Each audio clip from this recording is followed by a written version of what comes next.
दोस्तों, कोई ईश्वर को सबसे पावरफुल मानता है तो कोई साइंस को। समाज में दो अलग अलग थिंकिंग रखने वाले लोग हैं जो अलग अलग मानसिकता होने के कारण साइंस और ईश्वर में भेद पैदा करते हैं। दुनिया में हमेशा से ही इस तरह के सवाल उठते रहे हैं कि क्या वाकई में इस समस्त ब्रह्मांड का निर्माण ईश्वर ने किया है? क्या ईश्वर का स्वरूप इसमें मजबूत है? क्या वाकई में एक ऐसी ताकत है जो इंसानी जीवन की हर क्षेत्र में दखल रखती है, जिसे आम भाषा में ईश्वर कहा जाता है? क्या सच में उसका कोई वजूद है? तो फिर इन सब के बीच साइंस का क्या रोल है? तो दोस्तों, मैं हूं हैरी और स्वागत है आपका द हैव सेट में। चलिए शुरू करते हैं आज का धांसू एपिसोड।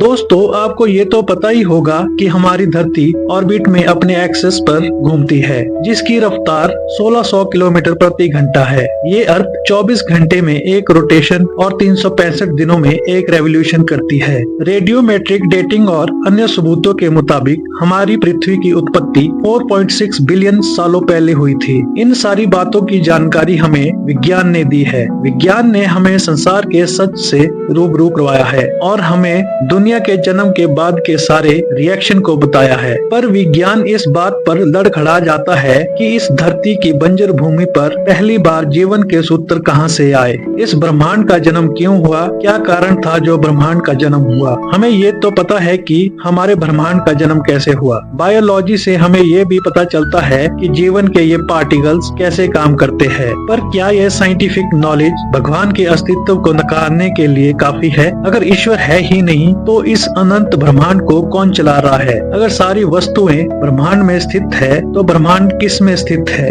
ये सारे अनसुलझे रहस्य है जिसका जवाब विज्ञान के पास भी नहीं है। बिग बैंग से पहले तारे, सितारे, ग्रह, नक्षत्र, प्रकाश, क्रिया, प्रतिक्रिया आदि कुछ भी नहीं था। सिर्फ थी तो वो थी शून्य अवस्था। तो अब दूसरा सवाल ये उठता है कि जब सब कुछ शून्य था तो बिग बैंग थ्योरी से पहले इतना सारा मटेरियल आया कहां से? और फिर वही शून्य अवस्था इतने बड़े बड़े ब्रह्मांड में कैसे बदल गई? ये एक बहुत बड़ा अनसुलझा सवाल है जिसे विज्ञान लगातार सुलझाने की कोशिश कर रहा है। साल 2008 में एक व्यक्ति ने बेहद चौंकाने वाले खुलासे किए। बात उस समय की है जब हार्वर्ड के एक साइंटिस्ट एबेन अलेक्जेंडर थर्ड को ब्रेन डेड की वजह से तकरीबन एक हफ्ते तक कोमा में रहना पड़ा। वह तीव्र gram negative Escherichia coli bacterial meningitis नामक बीमारी से पीड़ित था। उसके कोमा में जाने के बाद डॉक्टर ने उसके बारे में कहा कि भले ही उसकी सांसें चलती रहे लेकिन उनका ब्रेन पूरी तरह से डेड है और अब ये सिचुएशन जीवन भर रह सकती है। लेकिन जब वो व्यक्ति एक दिन अचानक कोमा से बाहर आया तो उन्होंने कुछ बहुत चौंकाने वाले खुलासे किए। उस व्यक्ति ने कहा कि साइंस और गॉड के बीच कोई कड़ी है। उसने ये भी कहा कि वो स्वर्ग से आ रहा है, यानी उस व्यक्ति ने कोमा में रहने के दौरान स्वर्ग का अनुभव किया। ये बात उन्होंने अपनी book proof of haven A neurosurgeon journey into the after life में भी कही है। यह साल 2012 की न्यूयॉर्क टाइम्स की बेस्ट सेलिंग नॉन फिक्शन और आत्मधात्मक किताब है। यह पुस्तक व्यावसायिक रूप से सफल रही, लेकिन न्यूरोलॉजी के बारे में गलत धारणाओं के संबंध में वैज्ञानिक आलोचना का विषय भी रही, जैसे चिकित्सकीय रूप से प्रेरित कोमा को मस्तिष्क मृत्यु के रूप में जोड़ना। अगर देखा जाए तो विज्ञान और भगवान के बीच कोई आपसी टकराव नहीं है, दोनों अपने यथास्थान पर स्थित है। अगर हम अपनी सोच का स्तर थोड़ा ऊंचा करके देखें तो हम पाएंगे कि विज्ञान और भगवान दोनों एक दूसरे के पूरक है। यहाँ विज्ञान प्रमाणिक आधारों पर मिलने वाले वस्तु विज्ञान का संग्रह है, तो वहीं ईश्वर अध्यात्म, धर्म, शास्त्र और आस्था का विषय है। दोस्तों, हमारे ब्रह्मांड में 4 ऐसी शक्तियां हैं जिसके कारण सभी आपस में बंधे हुए हैं और सुचारू रूप से ये ब्रह्मांड चल रहा है। वो 4 शक्तियां हैं: strong force, weak force, electromagnetic force, gravitational force. आपको बता दूं कि यूनिवर्स के शुरुआती समय में ये चारों शक्तियां एकीकृत थी। करीब 13.8 बिलियन साल पहले जब एक महाविस्फोट हुआ था जिसे बिग बैंग कहा जाता है। इस कारण ही हमारे ब्रह्मांड का निर्माण हुआ। इसके 3 मिनट बाद तापमान कम होने पर स्ट्रॉन्ग फोर्स यानी प्रबल बल सक्रिय हुआ और उसने प्रोटॉन और न्यूट्रॉन को जोड़कर न्यूक्लियस बनाए। इसके बाद करीब 5 लाख साल बाद इलेक्ट्रोमैग्नेटिक फोर्स सक्रिय हुआ और न्यूक्लियस और इलेक्ट्रॉन को आपस में जोड़कर परमाणु बनाए। जब तारे, ग्रह, उपग्रह और दूसरे खगोलीय पिंड बने तब ग्रेविटेशनल फोर्स यानी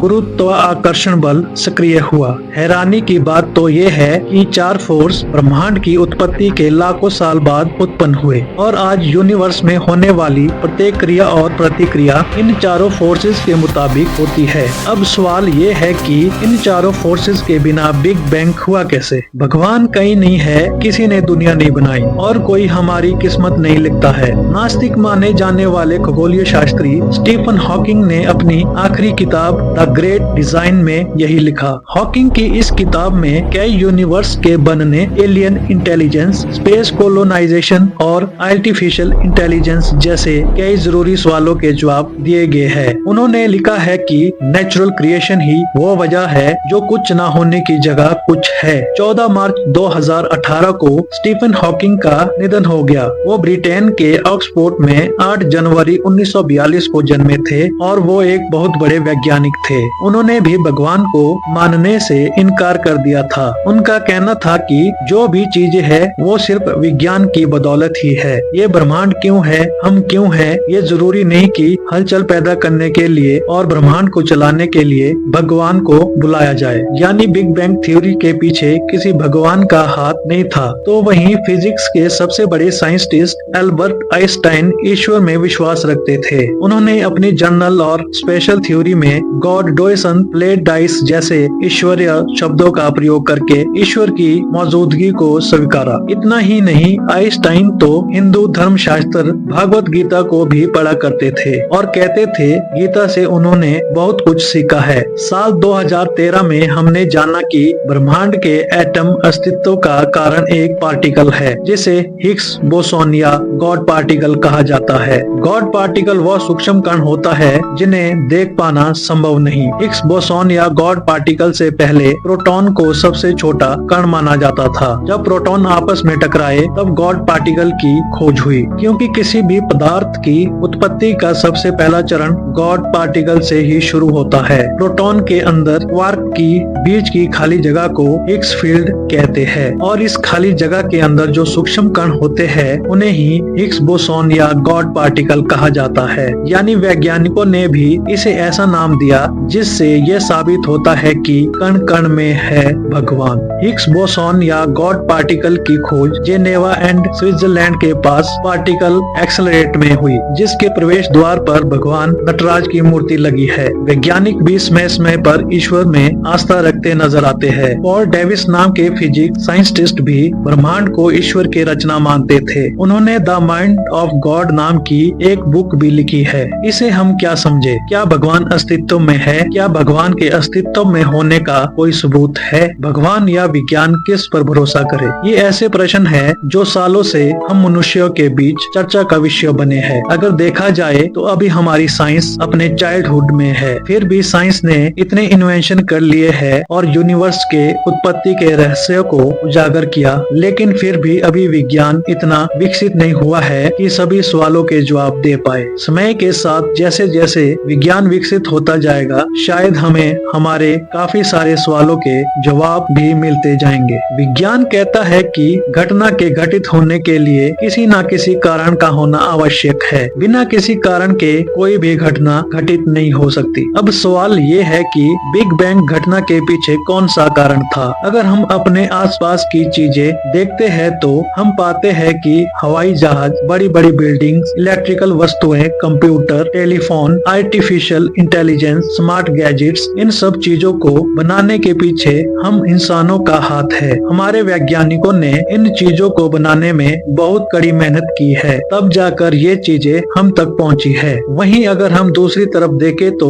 हम पाते हैं कि जो चीजें हम इंसानों ने नहीं बनाई वो प्रकृति की देन है, जैसे पेड़ पौधे, पहाड़, हवा, नदियाँ, सागर, जानवर और यहाँ तक कि हम इंसान खुद भी। क्या इतनी सुंदर प्रकृति का निर्माण खुद हो गया था या इसके पीछे किसी बुद्धिमानी प्राणी का हाथ है? सब कुछ इतना सिस्टमेटिक तरीके से से आखिर किसने बनाया होगा। देखा जाए तो आजकल के परिवेश में साइंस हम पर हावी है। हम बहुत लॉजिकल और साइंटिफिक अप्रोच से भरी बातें करने लगे हैं। कभी विज्ञान कहता था कि वो ही सब कुछ है, तो कभी वो भगवान के सामने हार सा जाता है और कई सारे सवालों का विज्ञान के पास भी कोई उत्तर नहीं होता। कुछ साल पहले की बात है, वैज्ञानिक जोसेफ लिडहैम ने चीन में टेक्निकल डेवलपमेंट के बारे में अध्ययन किया। वो ये जानना चाहते थे कि आखिर क्यों शुरुआती खोजों के बावजूद चीन विज्ञान की प्रगति से यूरोप से पिछड़ गया। काफी रिसर्च के बाद वो इस नतीजे पर पहुंचे कि यूरोप का विज्ञान एक लॉजिकल क्रिएटिव पावर पर विश्वास करता है, जिसे ईश्वर कहते हैं, जबकि चीन एक नास्तिक देश है। लॉर्ड कैल्विन 19वीं सदी के महान वैज्ञानिक थे, जिन्होंने भगवान और विज्ञान में तालमेल बैठाने का तरीका ढूंढा। कैल्विन का मानना था कि विज्ञान का पूरा सम्मान जरूर होना चाहिए, क्योंकि मैंने जितना शोध किया है तो मुझे लगता है कि विज्ञान में नास्तिकता की जगह है ही नहीं। अगर आप मजबूती से सोचते हैं तो विज्ञान आपको भगवान में भरोसा रखने के लिए मजबूर करेगा। अगर हम कॉमन सेंस की बात करें तो लगता है कि भगवान जरूर हमारे आसपास ही मौजूद है। ईश्वर के होने का आभास हमें कभी न कभी जरूर महसूस होता है, लेकिन जैसे ही हम इस दुनिया को विज्ञान के चश्मे से देखते हैं तो लगता है ईश्वर जैसी कोई चीज होती ही नहीं है। ईश्वर का अस्तित्व है या नहीं, दुनिया में ये एक कंट्रोवर्शियल टॉपिक है। मनुष्य द्वारा बनाए गए सभी धर्मों और समाजों में ईश्वर का अस्तित्व रचा गया है। हम बचपन से ईश्वर में विश्वास रखते हैं, इसलिए हम भी ईश्वर को मानते हैं। ईश्वर को हम सब अपने अपने नजरिए से देखते हैं। ईश्वर का आकार प्रकार हम मनुष्य ही निर्धारित करते हैं। सभी धर्म और मजहब ने अपने अपने धर्म के अनुसार ईश्वर का रूप और आकार रचा है। अब ऐसे में सवाल उठता है कि ईश्वर को हमने रचा है या हमें ईश्वर ने। श्रम विकास के सिद्धांत का प्रतिपादन करने वाले मशहूर वैज्ञानिक चार्ल्स डार्विन ने प्रकृति के सिद्धांतों का विरोध किया। साथ ही उन्होंने प्रकृति की रचना में ईश्वर की मौजूदगी के सबूतों को मानने से इनकार किया। प्रकृति अपने नियमों को भली भांति सटीक ढंग से निभाती चली आ रही है और अरबों सालों से ये नियम काम करते आ रहे हैं। प्रकृति के सभी अपने नियम है, जिन्हें कोई बदल नहीं सकता। क्या ये नियम सिर्फ इत्तिफाक है? ये सब कुछ देखकर ऐसा लगता है मानो पृथ्वी को किसी डिजाइनर द्वारा सुंदर तरीके से डिजाइन किया गया है। ऐसा लगता है इन सब चीजों को बनाने के पीछे कोई डिजाइनर, नियम बनाने वाला कोई ऑर्गेनाइजर है, तो अवश्य ही कोई क्रिएटर भी होगा। विज्ञान की थ्योरी को समझने के बाद भी यही प्रतीत होता है कि इस ब्रह्मांड की रचना का कोई ना कोई रचनाकार तो जरूर है। वो किसी भी रूप में हो सकता है, वो निरंकार हो सकता है, या फिर कॉस्मिक एनर्जी हो सकती है, या इस ब्रह्मांड की कोई अपार शक्ति हो,